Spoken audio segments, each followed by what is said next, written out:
Good morning to you all. I am doctor Seema और आप देख रहे हैं अपना YouTube channel RS mathematics and geography classes. कैसे हैं आप लोग? आशा करते हैं कि बहुत ही अच्छे होंगे और बेहतरीन तरीके से अपने लक्ष्य की ओर हर पल अग्रसर हो रहे होंगे। तो शुरू करने से पहले देख लेते हैं मोटिवेशनल पंक्तियां। तू हंस, तू मुस्कुरा, बस रोना कम कर दे, तू जिंदा है भी जिंदगी की नाक में दम कर दे। अर्थात हमें अपने लक्ष्य की तरफ बिना रुके चलते ही जाना है और हम तब तक नहीं रुकेंगे जब तक कि अपने लक्ष्य को प्राप्त नहीं कर लेते। तो बात कर रहे हैं कि ज्वालामुखी। जैसा कि ज्वालामुखी नाम से आपके जहन में एक ही बात आती होगी कि जिसके मुख से ज्वाला निकल रही है, क्या वह ज्वालामुखी है? तो ऐसा बिल्कुल भी नहीं है। ज्वालामुखी से बहुत सारे पदार्थ और मैग्मा पृथ्वी के पटल को तोड़ते हुए बाहर निकलता है और उसमें कई गैसें होती हैं, जलवाष्प होता है और मैग्मा होता है, विखंडित पदार्थ होते हैं। उन सभी को मिला के हम ज्वालामुखी कहते हैं। तो अगर हम इसे बात करें तो इसे इंग्लिश में हम वॉल्केनो कहते हैं। अब बात आती है कि जो वॉल्केनो शब्द है वो कहाँ से आया। तो वॉल्केनो जो शब्द है वो रोमन सभ्यता के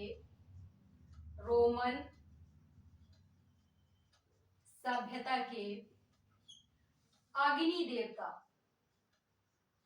रोमन सभ्यता के अग्नि देवता, इनका नाम है वोल्कन। यानी कि जो रोमन सभ्यता के अग्नि देवता हैं वोल्कन, इनके ही नाम पर रखा गया। इनके बारे में अगर बात करें तो वोल्कन ने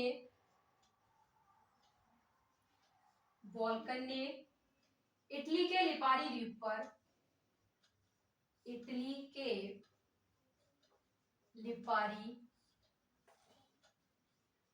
द्वीप पर अग्नि भट्टी बनाई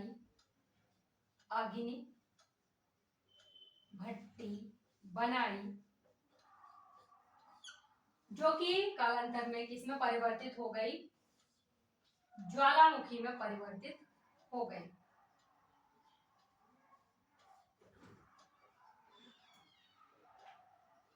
तो ये तो हो गई वोल्केनो शब्द की हकीकत कि क्या है ये और कहां से आया।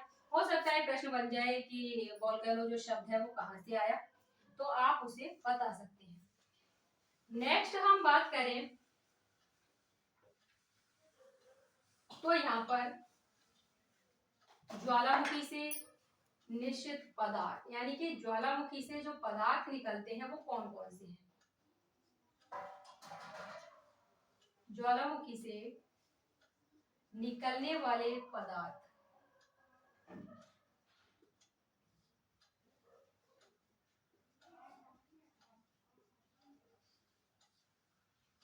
कई बार प्रश्न पूछा गया है यहाँ से कौन कौन से पदार्थ होते हैं, या फिर ये प्रश्न बनता है कि सबसे अधिक मात्रा में कौन सा पदार्थ ज्वालामुखी से बाहर निकलता है।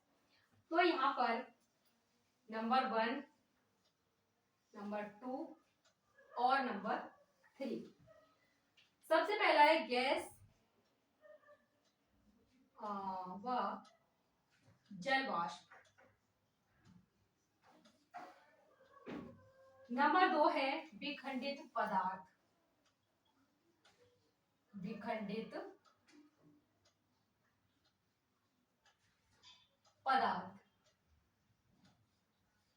और नंबर 3 है लावा, जिसके बारे में कि हम बात कर रहे हैं। मैग्मा पृथ्वी के आंतरिक भाग में जब तक रहता है तब तक वो मैग्मा होता है और पृथ्वी के पटल पर आते ही लावा में परिवर्तित हो जाता है। कई बार प्रश्न पूछा गया है टीजीटी में, पीजीटी में और एलटी ग्रेड में भी। आगे हम बात करें तो प्रश्न आया था कि सबसे अधिक मात्रा में कौन सा पदार्थ बाहर आता है।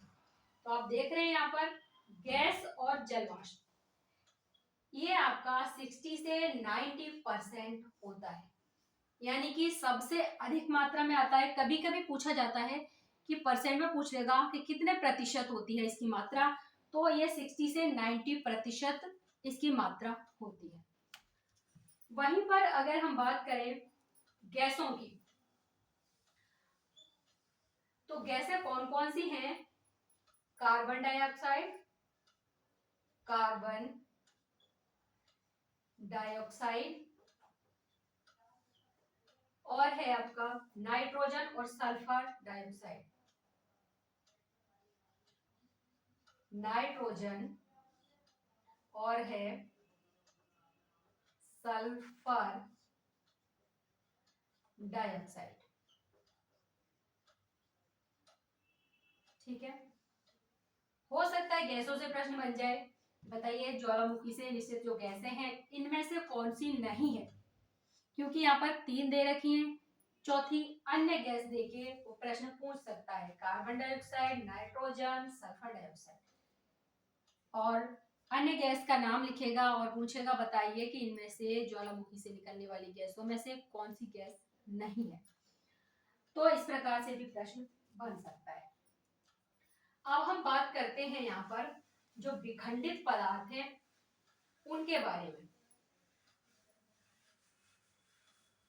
विखंडित पदार्थ से तो आपका यूपीएससी में भी प्रश्न पूछा गया। विखंडित पदार्थ, अब इनमें एक नहीं कई पदार्थ हैं। तो नंबर 1 लिखिए बॉम्ब, नंबर 2 है लेपिली, नंबर 3 है स्कोरिया, स्कोरिया, नंबर 4 है टफ, और नंबर 5 है ब्रेसिया,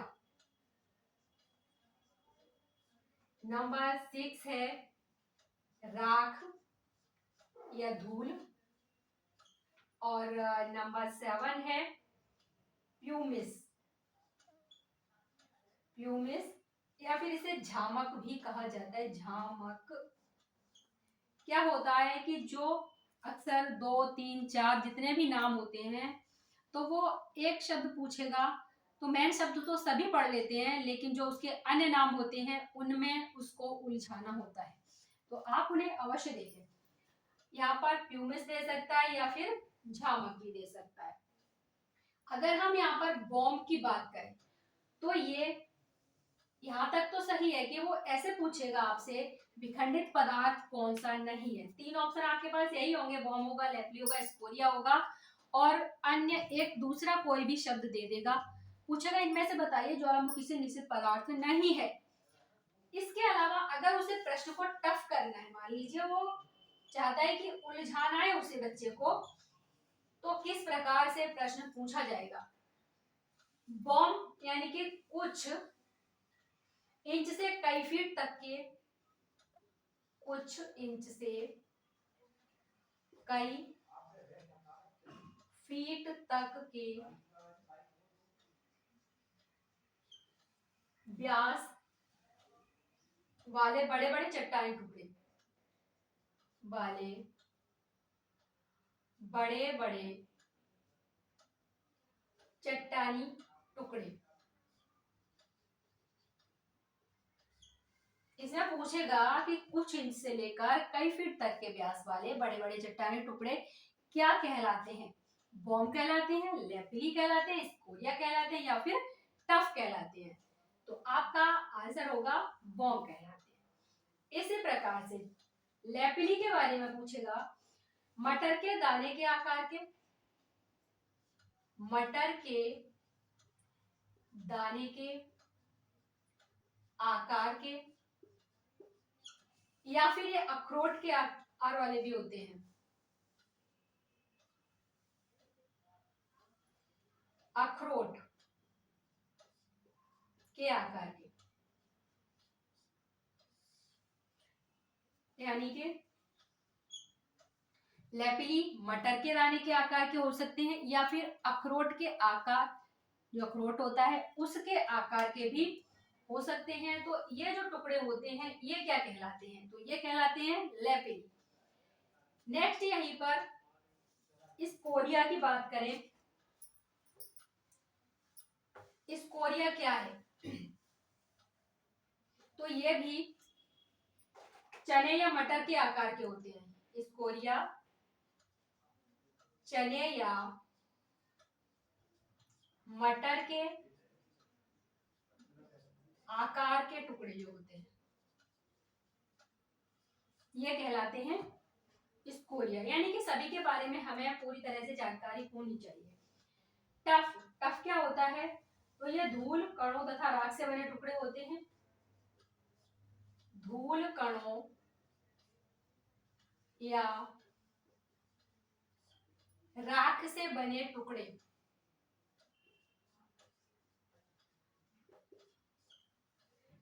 नेक्स्ट है ब्रेसिया।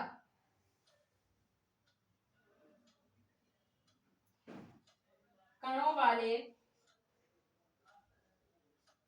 अपेक्षाकृत तो बड़े आकार के टुकड़े होते हैं। बड़े आकार के टुकड़े, ठीक है। अब हमारे पास रह जाता है राख। राख तो आप जानते हैं अत्यंत बारीक कण होते हैं, महीन कण होते हैं, जिसे हम राख या धूल कहते हैं। यानी कि अत्यंत महीन कण। इसके बाद आता है प्यूमिस और झामक। ये लावा के ठंडा होने पर, लावा के ठंडा होने पर बनते हैं। हो सकता है प्रश्न में पूछ लिया जाए कि लावा के ठंडा होने पर क्या बनता है। ये तो सारे कण बाहर निकले हैं, किस किस रूप में निकले हैं उसके बारे में चर्चा की है। लेकिन जो लावा के ठंडा होने के बाद वो है प्यूमिस या उसे कहते हैं झामक। अब बात हम करें लावा की, तो ये पृथ्वी के आंतरिक भाग में, जैसा कि अभी बताया, आंतरिक भाग में मैग्मा है और बाहर निकलने के बाद में ये क्या होता है, जो हमारे पृथ्वी के पटल पर आता है तो कहलाता है लावा। अब यहाँ पर हम देख रहे हैं यहाँ पर कि ज्वालामुखी के अंग के बारे में, यानी कि ज्वालामुखी के कौन कौन से अंग हैं। तो सबसे पहले ये जो एक पाइप है जो कि पृथ्वी के आंतरिक भाग से जो लावा है वो बाहर आता है, मैग्मा, वो इस पाइप के द्वारा आता है। इसे हमने कहा वोल्केनो पाइप, या फिर यहाँ पर अगर हम आगे देखेंगे ज्वालामुखी नली कह सकते हैं, वोल्केनो पाइप कह सकते हैं। आगे हमने देखा ज्वालामुखी छिद्र है, जैसे कि एक ज्वालामुखी जब फटता है तो जो मैग्मा है एक पाइप के द्वारा, एक नली के द्वारा ऊपर आता है और उससे क्या होता है कि जो लावा है वो बाहर ही जमा हो जाता है। जब उसे कहना चाहिए पहले तो पास में जमा होगा, इस प्रकार से रहेगा।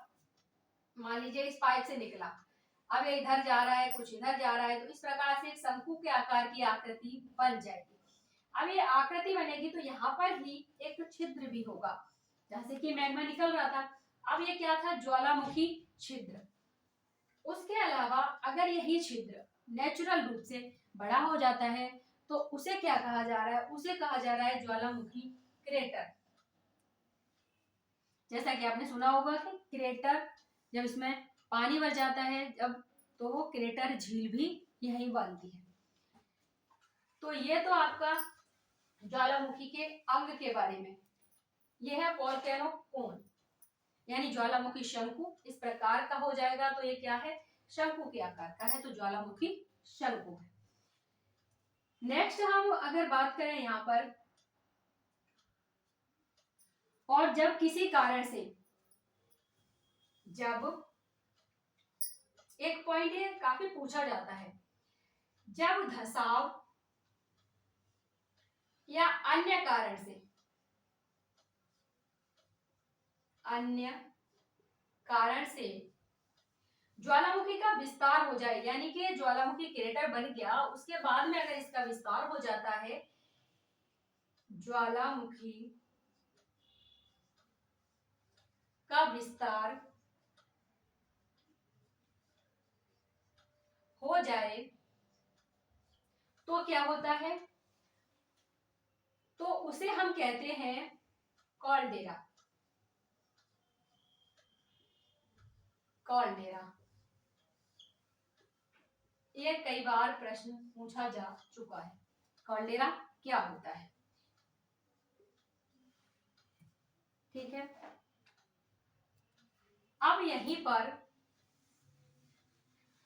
अगर हम बात करें तो ज्वालामुखी के प्रकार, यहां से भी प्रश्न पूछे जाते हैं, ज्वालामुखी के प्रकार। अब ये प्रकार आपके एक तो होते हैं केंद्रीय उद्भेदन वाले ज्वालामुखी, केंद्रीय उद्भेदन वाले ज्वालामुखी, और दूसरे होते हैं दरारी उद्भेदन वाले, दरारी उद्भेदन वाले ज्वालामुखी। ठीक है, अब यहाँ पर हम बात करेंगे केंद्रीय उद्भेदन वाले ज्वालामुखी के बारे में, जहां से प्रश्न बनते हैं हमें वही पॉइंट अक्सर काफी अच्छी तरह से देखना है कि जहां से प्रश्न बनेंगे। अब हम इसकी बात करें केंद्रीय उद्भेदन वाले, तो इनमें ये भी कई प्रकार के होते हैं। सबसे पहला है हवाईयन, हवाईयन ज्वालामुखी। दूसरा है आपका स्ट्राम्बोलियन, स्ट्राम्बोलियन ज्वालामुखी। तीसरा है बल्कैनियन, बल्कैनियन ज्वालामुखी। चौथा है आपका विसुवियन, विसुवियन, और पांचवा है पीलियन, पीलियन ज्वालामुखी। इन पांच के बारे में बात करेंगे क्योंकि अक्सर प्रश्न यहीं से बनते हैं। तो सबसे पहला हवाईयन के बारे में, नंबर 1 हवाईयन है, और ये होता कैसा है, तो इसका सिर्फ आप एक बात याद रखिए कि शांत उद्गार वाला होता है, ये शांत उद्गार वाला होता है हवाईयन। यानी कि आप इस तरह से समझिए इसे व्यवहारिक तौर पर, कि जो हवा में बातें करता है, यानी कि कहता है कि मैं ये कर दूंगा, मैं वो कर दूंगा, लेकिन उससे रियल में कुछ नहीं होता, अंदर से वो कैसा है, शांत है। तो इसी प्रकार से आप इसे लर्न करें। शांत उद्गार वाला है कौन सा, हवाईयन। दूसरा है आपका स्ट्राम्बोलियन, उसके बारे में ये आपका जो हवाईयन तुल्य है उससे अपेक्षाकृत अधिक तीव्र है, अपेक्षाकृत यानी कि उससे कैसा है, तीव्र है, यानी कि जो इसका उद्गार है वो तीव्र गति से होता है, क्योंकि वो पूर्ण रूप से शांत है एकदम, लेकिन ये उससे थोड़ा सा तीव्र है, आगे है। अगर हम इसकी बात करें एग्जाम्पल की, तो ये स्ट्राम्बोली ज्वालामुखी, स्ट्राम्बोली ज्वालामुखी,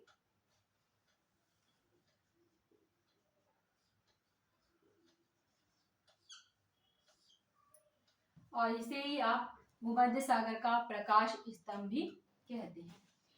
नेक्स्ट है आपका थर्ड नंबर वल्केनियन। अब आप वल्केनियन ज्वालामुखी है, उसमें क्या होता है, भयंकर विस्फोट, यानी कि इसमें विस्फोट भी हो रहा है, तो हमें ये याद रखना है। दूसरा, इसमें भयंकर उद्गार के साथ प्रकट होता है, भयंकर उद्गार के साथ। और तीसरी बात हमें इसमें ये याद रखनी है कि इसकी जो आकृति है ना वो गोभी के फूल जैसी, गोभी के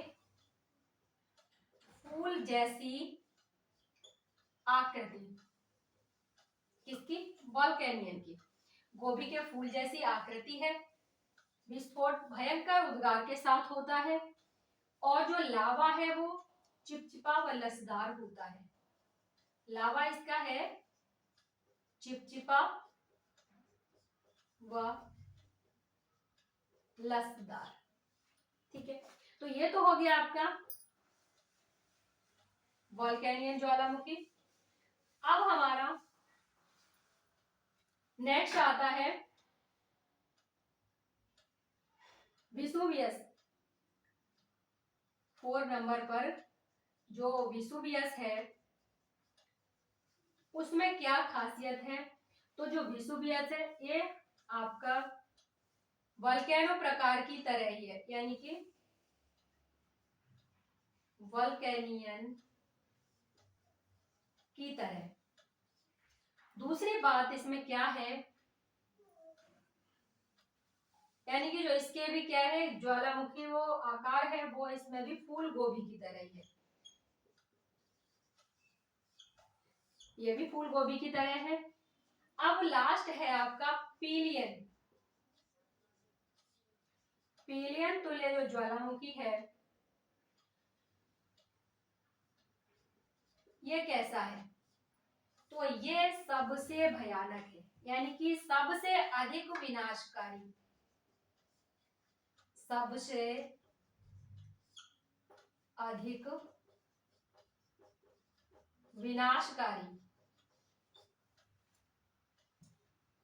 सबसे अधिक विनाशकारी है। और जो लावा है वो चिपचिपा और लसदार।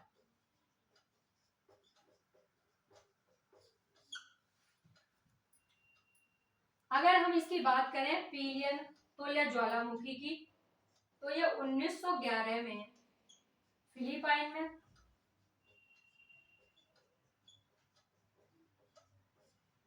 माउंट